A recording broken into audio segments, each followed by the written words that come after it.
Bonjour à vous, j'espère que vous allez bien dans la paix et dans la grâce de notre Seigneur Jésus-Christ. Nous allons commencer une nouvelle série de partage que j'ai intitulée La Torah et son merveilleux accomplissement en Jésus-Christ. Donc, cette vidéo que je fais actuellement est la première vidéo de cette série qui va comporter environ 5 à 6 vidéos où on va explorer ensemble ce que c'est que la Torah ou encore la loi. Pour quelles raisons Dieu l'a donné, quelles sont ses implications et en quoi est-ce que la loi révèle Jésus-Christ. Pourquoi est-ce que Jésus-Christ a dit qu'il est venu accomplir la loi? Donc c'est toutes ces questions et ces interrogations que nous allons essayer de répondre, auxquelles nous allons essayer de répondre, et aussi nous allons terminer en expliquant en quoi est-ce que dans la nouvelle alliance nous ne sommes plus sous la loi. Donc on commence avec Matthieu 5 verset 17 qui est notre texte de base. C'est le Seigneur Jésus-Christ qui parle pendant son sermon sur la montagne, et voici ce qu'il dit: ne pensez pas que je sois venu abolir la loi ou les prophètes. Je ne suis pas venu abolir mais accomplir. Donc pour situer le contexte de cette déclaration, dans Matthieu chapitre 5, le Seigneur était en train de prêcher et plusieurs fois il a dit aux Juifs qui l'écoutaient: vous avez appris qu'il a été dit, mais moi je vous dis. Vous avez appris qu'il a été dit, mais moi je vous dis.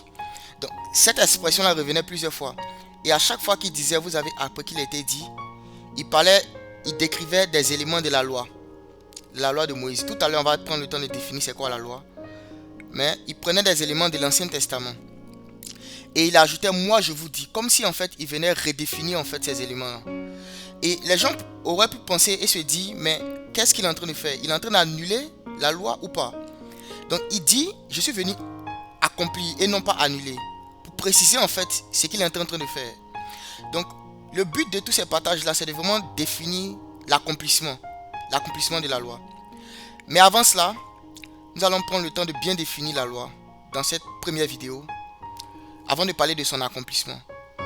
Car Jésus n'est pas venu abolir la loi, bien au contraire, il est venu l'emmener à la perfection, il est venu la perfectionner, l'emmener à maturité, l'emmener à réalisation, l'emmener à sa finalité. C'est ça qu'il est venu faire. Donc regardons un peu le mot Torah en hébreu qui signifie loi ou encore instruction. Le mot Torah. Dans les Écritures, ce mot a au moins 4 significations. La première signification que nous voyons ici encadrée en rouge, c'est que Torah ou encore loi parle d'une alliance. Une alliance entre Dieu et un peuple qui est le peuple d'Israël. Donc dans Hébreux 8 verset 7, la Bible dit: en effet, si la première alliance avait été sans défaut, il n'aurait pas été question de la remplacer par une seconde. Donc ici, l'auteur de l'épître aux Hébreux, lorsqu'il parle de première alliance, il fait référence à la loi ou encore à la Torah. Et si vous lisez le livre d'Hébreux, c'est principalement le sujet de ce livre-là. En quoi est-ce que nous avons changé de loi? Nous sommes passés d'une alliance qui était basée sur le sang des animaux à une alliance qui est basée sur le sang du Fils de Dieu. Donc le mot Torah ou encore le mot loi, comme vous le voyez dans la Bible, il désigne premièrement une alliance. Une alliance, c'est un contrat entre un esprit et des êtres humains, basé sur le sang. Donc on ne peut pas avoir d'alliance sans le sang. Voilà pourquoi même la première alliance devait être faite au moyen du sang. Et la seconde alliance dans laquelle nous sommes aujourd'hui, par le sang de l'agneau, est aussi basée sur le sang. Donc personne ne peut avoir d'alliance avec Dieu sans le sang. Voilà pourquoi sous la loi, il y avait beaucoup de sacrifices d'animaux que Dieu demandait. Parce que c'était une alliance. Et dans une alliance, il faut du sang. La deuxième définition que peut prendre ce mot-là, c'est le temps qui précède la venue du Messie. C'est un temps, c'est une ère, une période. Dans Galates 4 au verset 4, la Bible dit: quand les temps furent accomplis, Dieu a envoyé son Fils, né d'une femme, né sous la loi.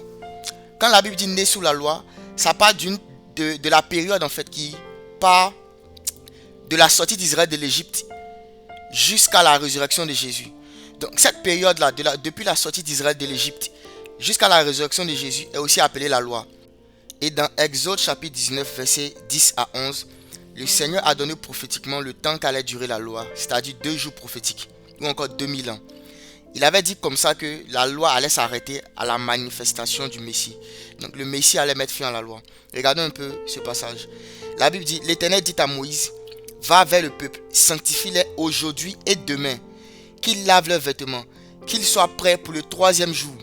Car le troisième jour, l'Éternel descendra aux yeux de tout le peuple sur la montagne de Sinaï. Il dit, au troisième jour, le Seigneur descendra. Donc le peuple devait se sanctifier aujourd'hui et demain, c'est-à-dire sur 2 jours.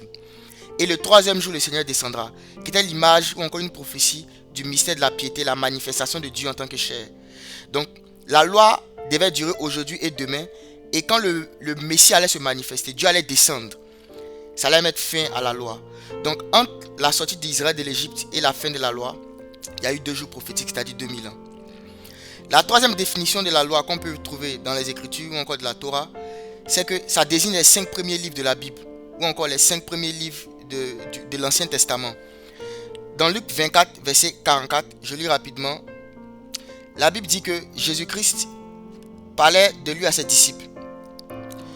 Verset 44, puis il leur dit, c'est là ce que je vous disais lorsque j'étais encore avec vous, qu'il fallait que s'accomplisse tout ce qui est écrit de moi dans la loi de Moïse, dans les prophètes et dans les psaumes.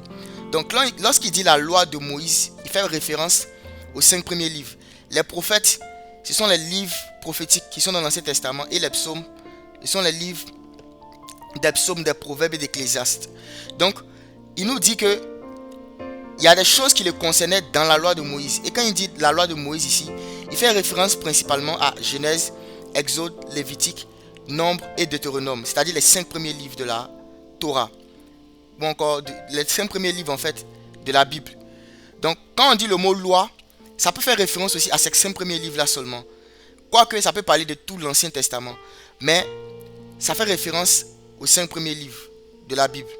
Les théologiens appellent ces 5 premiers livres le Pentateuque, mais les juifs l'appellent la Torah ou encore la loi. Donc voilà, ça peut parler des 5 premiers livres de la Bible. La quatrième définition qu'on peut retrouver du mot Torah, encore du mot loi dans les Écritures, c'est que ça peut parler aussi de l'ensemble des commandements que Dieu a donnés à Israël au moyen de Moïse.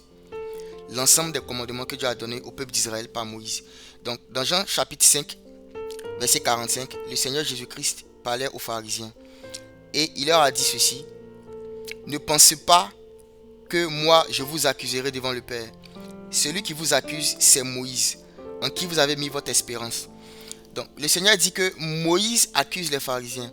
Lorsqu'il dit Moïse accuse les pharisiens, il ne parle pas de l'individu Moïse, mais il parle des lois que Dieu a données au travers de Moïse.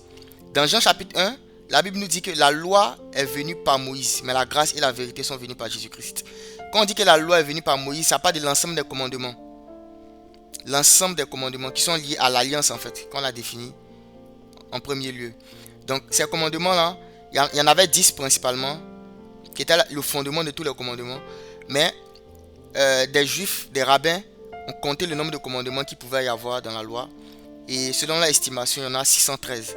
Donc l'ensemble des 613 lois définit, l'ensemble des 613 commandements définit en fait ce qu'on appelle la Torah, ou encore la loi de Moïse.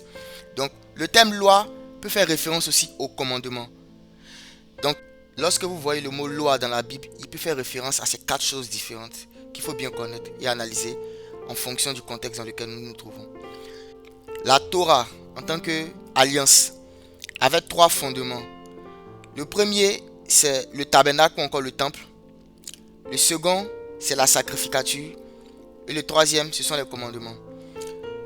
Ces 3 choses-là sont indissociables et ne peuvent pas être séparées de l'alliance en fait. C'est à partir de ces 3 choses-là que l'alliance qu'on appelle la Torah entre Dieu et le peuple d'Israël a été définie.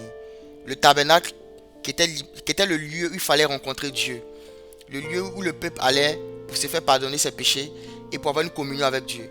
La sacrificature, c'était les personnes qui étaient censées orienter le peuple, diriger le peuple en fait vers Dieu. Et les commandements, c'était ce que le peuple devait respecter pour obéir à Dieu.